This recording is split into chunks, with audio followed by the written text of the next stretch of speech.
Bandji, Bandji, Bandji. Est-ce que vous avez déjà entendu ce nom? Ça m'étonnerait, peut-être pas, peut-être oui, mais c'est un véhicule nouveau qui fait rage, fureur actuellement du côté de l'Afrique de l'Ouest, plus précisément en Côte d'Ivoire. Et pourquoi? Parce que c'est un véhicule 100% made in Côte d'Ivoire, 100% fabriqué en Afrique. Et oui, les amis, ça, c'est l'Afrique en marche qu'on aime et dont nous voulons que tout le monde se rende compte au travers de cette chaîne. Donc, dans cette vidéo, je propose qu'on parle de la Bandji en trois parties. Première partie, je vous dirai exactement où est-ce que la Côte d'Ivoire intervient dans la chaîne de fabrication de cette voiture. Parce qu'il faut savoir que bien qu'elle soit fabriquée en Côte d'Ivoire, elle n'intervient pas dans tout le processus. Donc, on verra où exactement la Côte d'Ivoire gagne de la valeur sur cette voiture.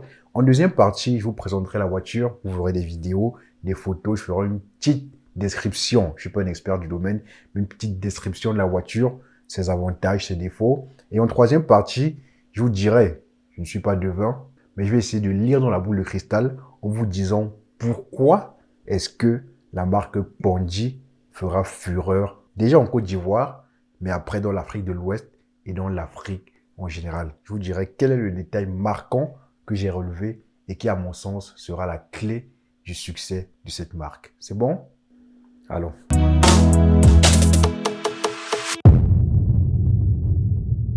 Bonjour à tous. Aujourd'hui, c'est le point Éco-Afrique. Et dans cette rubrique, nous vous donnons les points majeurs de l'actualité économique africaine. Aujourd'hui, on parle de la Bandji. Bandji.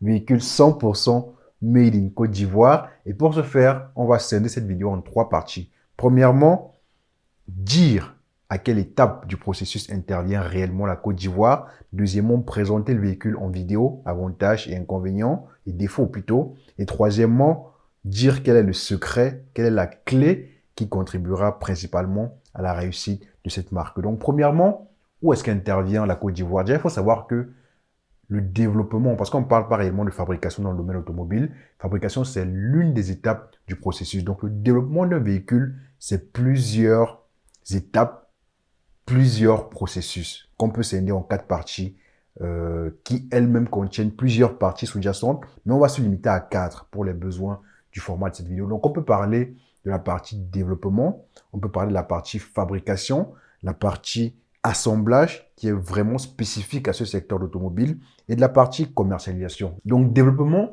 c'est toutes les activités qui sont liées à la création du produit. Donc, de l'idée à la matérialisation. Donc, ça comprend la partie spécification du besoin, communément appelé cahier de charge. Après avoir spécifié le besoin, il faut concevoir les pièces. Enfin, le véhicule, c'est pas que des pièces, il y a également une partie système embarqué. Donc, il faut concevoir des pièces mécaniques, concevoir des logiciels, concevoir des programmes, etc. Une fois la conception terminée, il faut pouvoir fabriquer des prototypes et faire des essais et des tests sur ces prototypes-là. Très important parce que le véhicule, enfin les voitures en général, c'est des produits, des machines fortement sollicités en termes de résistance, en termes d'endurance, en termes de cycle de vie. C'est des véhicules qui roulent sur des centaines de milliers de kilomètres pendant des dizaines et des dizaines d'années. Donc, vous vous doutez bien qu'avant de délivrer un tel produit sur le marché, il y a une batterie de tests qui sont effectués en amont. Donc, cette batterie de tests est comprise dans la partie développement. Et en réalité, le développement se solde par la validation de tous les essais et de tous les tests. Donc, cette partie-là est gérée par le prestataire de la société Bandji à l'étranger, à savoir en Asie. Je ne maîtrise pas le pays exact qui sous-traite du coup cette partie de développement-là à la Côte d'Ivoire. Donc, on a la partie développement et ensuite, une fois que le développement est terminé, une fois que les essais sont validés, il faut fabriquer les pièces. Fabrication en série, fabrication de milliers, de centaines de milliers, de millions de pièces qui serviront pour l'ensemble des véhicules qui seront produits. Déjà, il faut savoir qu'un véhicule, c'est entre 50 000 et 100 000 pièces. Autant vous dire que c'est énormément de pièces qu'il faut concevoir, tester, valider et ensuite fabriquer. La fabrication est une étape également très sensible parce que c'est des pièces spécifiques sur un véhicule. Sur les 50 000 pièces, si on veut prendre le minimum, tu en auras au moins une trentaine de mille qui sont spécifiques à ce véhicule et une vingtaine qui sont partagées entre tous les constructeurs. Donc des pièces basiques. Mais après, tu as au moins 30 000 pièces qui sont spécifiques au véhicule. Donc, c'est des procédés spécifiques. En termes de fonderie, en termes de moulage, il faut faire des moules particuliers, il faut utiliser des gabarits particuliers. Donc, c'est une étape clé et qui consomme énormément de ressources. Donc, cette partie-là est faite en partie par le prestataire asiatique de Pondy et en partie par la Côte d'Ivoire, notamment la partie châssis, qui est l'une des pièces majeures de la structure d'une voiture, vu que c'est sur cette pièce que repose toute la voiture. Donc, cette pièce-là est faite en Côte d'Ivoire. Après, il y en a peut-être d'autres qui m'ont échappé dans cette vidéo. Mais après ça, toute la partie carrosserie, toute la partie intérieure, toute la partie mécanique, donc le moteur, les suspensions, les amortisseurs, la direction, le différentiel des consorts, sont faits par le sous-traitant étranger de Pondy. Donc, sur les 100% sont fabrication de la Pondy, je dirais qu'entre 10 et 15% sont faits en Côte d'Ivoire. Donc, après cette phase de fabrication, vient la phase d'assemblage qui, je l'ai dit, est spécifique à l'industrie automobile. Parce qu'il faut savoir que, comme je l'ai dit d'ailleurs, un véhicule, c'est entre 50 000 et 100 000 pièces. Et ces pièces, il faut bien les assembler. On ne s'amuse pas à fabriquer et assembler directement dans la même usine. Non, c'est trop de références qui sont très souvent faites par des prestataires. On peut avoir plusieurs centaines de prestataires rien que pour un véhicule. Quelqu'un qui se charge de la partie pneumatique, quelqu'un qui se charge de la partie carrosserie, quelqu'un qui se charge de la partie ferronnerie, quelqu'un qui se charge de la partie vitrage, de la partie plastique, de la partie design intérieur. Donc, c'est énormément de prestataires qui font chacun dans leur domaine et qu'il faut au final mettre en musique au sein d'un seul complexe, à savoir l'usine d'assemblage. Et c'est là le nœud sur lequel la Côte d'Ivoire peut être fière parce que l'assemblage est fait 100% en Côte d'Ivoire.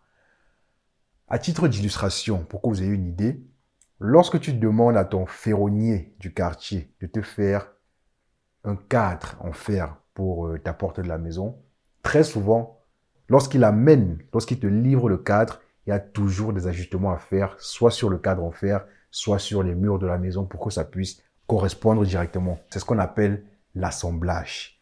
Et bien, figure-toi que une voiture, c'est 50 000 pièces, je redis encore parce que ça en vaut la peine. Donc, il faut que toutes les 50 000 pièces puissent s'assembler, s'emboîter les unes dans les autres, des pièces qui proviennent de centaines d'usineurs différents. Donc, autant vous dire que c'est une opération très technique, très précise, très spéciale, et c'est le summum en termes de gestion des procédés. Donc, une usine comme ça, implantée en Côte d'Ivoire, est une aubaine.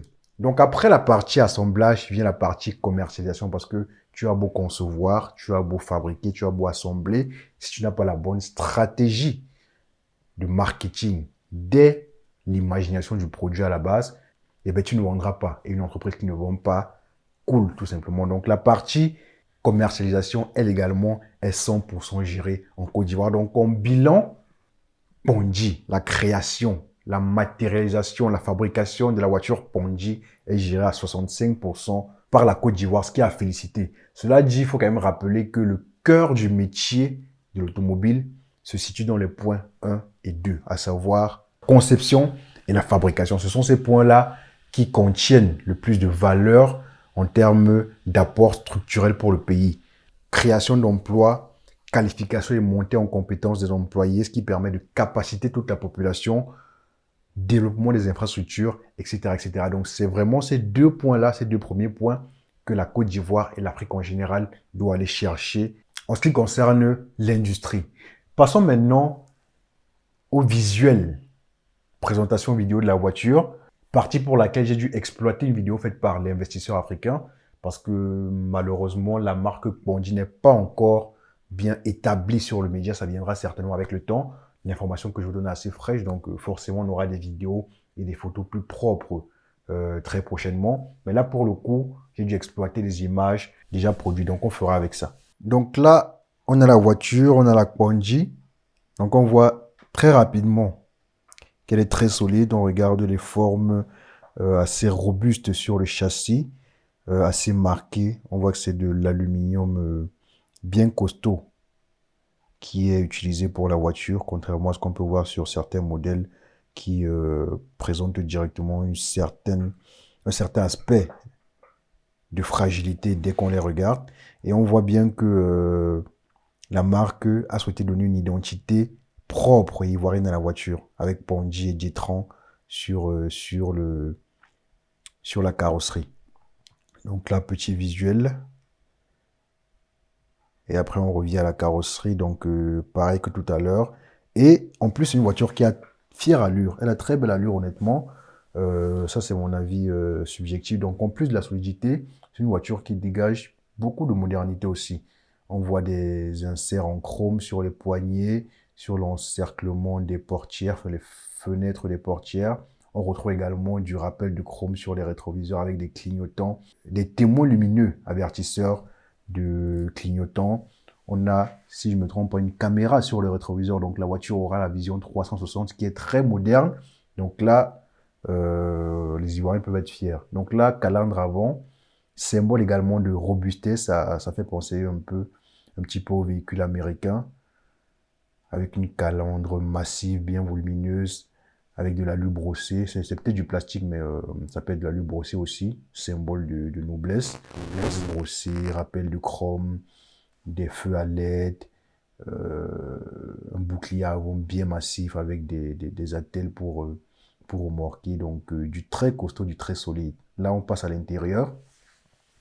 Donc là, c'est bien confirmé, c'est pas du véhicule bas de gamme, c'est plutôt du moyen de gamme, je dirais. Donc on a le rappel de Ponji sur le marchepied, on a du cuir sur la sellerie, du cuir sur la portière, du plastique moussé. Franchement, c'est de la très bonne qualité. Déjà en termes de rendu, en termes de rendu pour le premier jour. Après, il faut voir si la voiture tient sur le temps, si elle est bien robuste, si elle résiste à nos routes. Donc voilà, on a une voiture qui est bien moderne, des sièges réglables électriquement, pas besoin de se casser le bras. Donc voilà, ça se voit qu'ils travaillent avec des Asiatiques, mais ils sont très avancés sur la technologie à prix, du développement de décisions toutes concurrents. Donc là, on le ressent directement sur la Ponji, qui est une marque nouvelle, mais qui embarque déjà à ce niveau, à ce stade, des technologies très avancées. Donc chapeau à cette marque. Et je pense qu'un Ivoirien pourra très facilement utiliser cette voiture en remplacement des voitures occidentales dont on a l'habitude. Donc là, intérieur, plein de modernité. On a un écran central bien large, on a des commandes bien larges, enfin, visuellement agréable à regarder. Voilà, rien à envier à une marque concurrente, hein, honnêtement. Donc là, on a des surpiqûres même sur le cuir. Donc cuir déjà, cuir aux couleurs spécifiques, donc marron, et après surpiqûre encore dessus. Donc rien n'a été fait au hasard. Ça, c'est vraiment la beauté de l'Asie, hein, de la Chine, du Japon, d'accord, etc., qui réussissent à produire de la qualité, de la finition très avancée, mais à des prix qui restent très intéressants. Parce que si on regarde le prix d'entrée auquel s'affiche à Ponji, je crois que c'est 17 millions de francs par là, à peu près 15 000 euros, 15 000 dollars, un peu plus. Donc voilà, c'est plutôt bas de gamme en termes de coût de voiture pour un pick-up qui est un véhicule plutôt massif, qui peut prendre 5 personnes, qui peut rouler vite, qui peut aller dans des zones reculées. Donc ce prix, honnêtement, il en vaut la peine. Donc pour moi, 17 millions, c'est aux alentours de 22 000 euros, 22 000 dollars. Donc là, on a les commandes du réglage de vitesse qui sont également très modernes. Voilà. Bon, là, je crois que ça commence à monter sur ses limites. Le système multimédia, il y a de la modernité, mais il date de... Ça, c'est les années 2016 par là. Je crois qu'il y a peut-être 10 ans de retard, mais c'est déjà ça. Caméra arrière, vue 360 degrés. Je le disais d'ailleurs, donc là, c'est confirmé. Il y a la vue 360 degrés sur cette voiture. Donc, c'est pas au top du top, mais ça fait énormément l'affaire. Pas besoin de plus. Je trouve que les voitures aujourd'hui sont bardées de gadgets qui n'ont pas forcément d'utilité. Donc là, on a un frein à main électrique, on peut voir. On a le mode neige. Mais en Afrique, il n'y a pas de neige, les gars. Donc je me doute que ce modèle existe déjà et qu'on l'ait juste rebaptisé. Mais qu'à cela ne tienne, ça reste une avancée de pouvoir assembler totalement en Côte d'Ivoire. Ça apporte de la maîtrise, ça apporte de la compétence, de la qualification, etc. Donc, ça reste à féliciter. Donc là, on a les boîtiers pour charger le téléphone. On a la coudoir centrale en cuir toujours. Je ne sais pas si c'est juste un modèle d'essai, mais voilà, ce modèle est bien fini. Il donne envie d'acheter, en tout cas si j'étais en Côte d'Ivoire et que je cherchais un véhicule. Je pense que je n'hésiterais pas par rapport à un Toyota ou par rapport à un véhicule de ce même acabit là. Je prendrais la Ponji sans hésiter. Donc voilà pour la voiture, voilà pour la Ponji, qui est un véhicule très beau, qui a fière allure, comme vous avez pu le constater. Donc dites-moi rapidement ce que vous en pensez en commentaire. Qu'est-ce que vous pensez de la Ponji? Maintenant, troisième et dernière partie de la vidéo, et rapidement, pourquoi est-ce que la marque va réussir? Pour ça, je vais raconter une petite histoire, enfin, une petite histoire, oui. C'est mon histoire. Moi, lorsque j'étais plus jeune, je crois en première terminale, il nous a été donné un exercice de faire un projet professionnel, donc établir son projet professionnel sur les prochaines années à venir. Et je me rappelle que dans mon projet professionnel, j'avais marqué création d'une marque de véhicule 100% faite au Cameroun. Donc c'était mon projet professionnel et ce projet me tenait, enfin me tient toujours d'ailleurs particulièrement à cœur parce qu'il était très précis notamment sur le choix du véhicule qui était fait. Parce que j'avais choisi de commencer par les taxis. Parce que lorsque je sortais, je voyais beaucoup de taxis dehors. Il n'en manquait presque jamais. Et donc je me suis dit, s'il faut remplacer les marques occidentales les plus connues, Mercedes, Peugeot pour ne pas les citer, il faut pouvoir cibler un marché de niche, un marché qui est facile à convaincre, suivant des mécanismes bien précis, un marché de professionnels, et ainsi de suite. Donc là, c'est la vision que j'avais et je vois que Ponji a reproduit exactement cette vision-là. De mon analyse à moi, je ne suis pas en interne pour savoir ce qu'il en est réellement de leur stratégie, mais là, on peut voir que Ponji a décidé de lancer sa marque avec un véhicule type pick-up. Pick-up qui n'est pas très populaire au final dans le domaine de l'automobile. Lorsqu'on regarde les dernières innovations, les dernières sorties en termes de véhicules chez les différents constructeurs les plus populaires, les pick-up, ils sont très rares. C'est plutôt les véhicules type berline, citadine ou encore SUV qui sont beaucoup à la mode. Mais les pick-up un peu moins. Donc pourquoi est-ce qu'une nouvelle marque viendrait sortir un pick-up? Parce que dans le contexte africain, enfin, il y a trois avantages. Commençons par le premier. Le premier avantage, c'est que le pick-up est un utilitaire. Ce qu'on appelle véhicule utilitaire, c'est un véhicule qui a une fonction utile. Ce n'est pas un véhicule juste pour le tourisme, c'est-à-dire juste pour gambader dans la ville ou alors se déplacer. Une fonction utile, de par le fait qu'il possède une benne qui permet de transporter du matériel, de par le fait qu'il soit haut, lui permettant de naviguer dans les terrains les plus accidentés, les plus mauvais si vous préférez. Et donc, de par sa fonction d'utilitaire, l'argument principal sur ce véhicule est le prix d'achat et la robustesse. Est-ce que le véhicule n'est pas trop cher et est-ce que le véhicule a une bonne solidité générale? Si oui, alors je l'achète. Il n'y a pas de notion de consommation, il n'y a pas de notion de design, il n'y a pas de notion de beauté du véhicule, il n'y a pas de notion, toutes les notions superflues, toutes les questions superflues que les gens se posent lorsqu'ils achètent le véhicule sont totalement éludées en ce qui concerne l'utilitaire. Donc, ça facilite le processus d'achat. Ça, c'est le premier avantage. Deuxième avantage, c'est que c'est un véhicule qui incarne la robustesse, le pick-up. Ça incarne la robustesse, ce qui est énormément parlant dans un environnement comme l'Afrique, avec nos routes qui, on le sait, ne sont pas toujours à point. Et donc, un véhicule robuste, c'est un véhicule qui se vend bien. Troisième avantage, c'est que le pick-up, ça c'est un avantage qui découle directement des deux raisons que j'ai évoquées plus haut, c'est que le pick-up est très prisé par les sociétés. Très prisé. Et les sociétés, elles achètent cash et elles achètent en masse.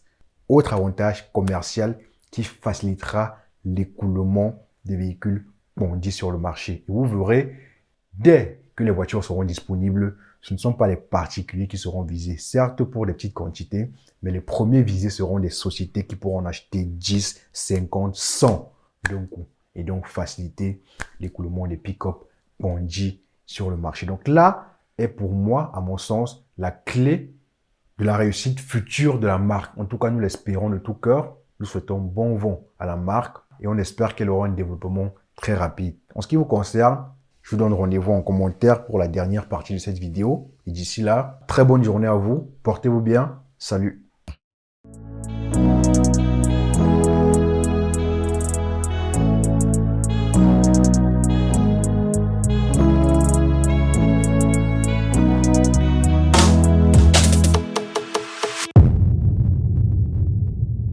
Bonjour et bienvenue sur la chaîne Diaspora Africaine.